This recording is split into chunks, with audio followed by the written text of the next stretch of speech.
நாமக்கல் மாவட்டம் பள்ளிப்பாளையம் அருகே வீட்டின் பூட்டை உடைத்து 6 லட்சம் ரூபாய் மதிப்பிலான நகையை கொள்ளையடித்த வழக்கில் பிரபல கொள்ளையனை போலீசார் கைது செய்துள்ளனர். நாமக்கல் மாவட்டம் பள்ளிப்பாளையம் அடுத்த எஸ்பிபி காலனியைச் சேர்ந்தவர் வடிவேல். இவர் அதே பகுதியில் செயல்படும் ஜவுளி நிறுவனத்தில் பணிபுரிந்து வருகிறார். இந்த நிலையில் கடந்த 26ஆம் தேதி வடிவேல் வேலைக்கு சென்ற நிலையில் அவரது மனைவியும் மகளும் வீட்டை பூட்டிவிட்டு உறவினர் வீட்டிற்கு சென்றுள்ளனர். பின்னர் வீடு திரும்பிய போது வீட்டின் பூட்டு உடைக்கப்பட்டு உள்ளே பீரோவில் வைத்திருந்த 6.5 சவரன் தங்க நகை திருடு போயிருப்பதைக் கண்டு அதிர்ச்சி அடைந்தனர்.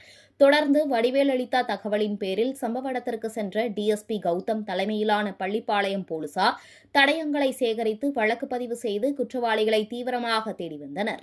இந்த நிலையில் ஈரோடு அருகே சந்தேகத்திற்கிடமான வகையில் இருந்த வாலிபரை பிடித்து போலீசார் விசாரணை நடத்தினர். அப்போது பிடிபட்டவர் திருநெல்வேலி மாவட்டம் சேரன் மாதேவியை சேர்ந்த சரண் என்பதும் எஸ்பிபி காலனியை சேர்ந்த வடிவேல் வீட்டில் நகையை கொள்ளையடித்ததும் தெரிய வந்தது. இதனைத் தொடர்ந்து சரணை கைது செய்து விசாரித்தபோது கைது செய்யப்பட்ட சரண் மீது 30க்கும் மேற்பட்ட திருட்டு வழக்குகள் உள்ளதும் சமீபத்தில் திருட்டு வழக்கில் கைது செய்யப்பட்டு சிறையில் இருந்து வெளியே வந்த நிலையில் பிரிந்து சென்ற தனது மனைவியை தேடி எஸ்பிபி காலனி பகுதிக்கு வந்ததும் அங்கு மீண்டும் கைவரிசை காட்டியதும் தெரிய வந்தது. இதனைத் தொடர்ந்து கொள்ளையடித்த நகைகளை உருக்கிய நிலையில் மீட்ட போலீசார் சரணை நீதிமன்றத்தில் ஆஜர்படுத்தி சிறையில் அடைத்தனர்.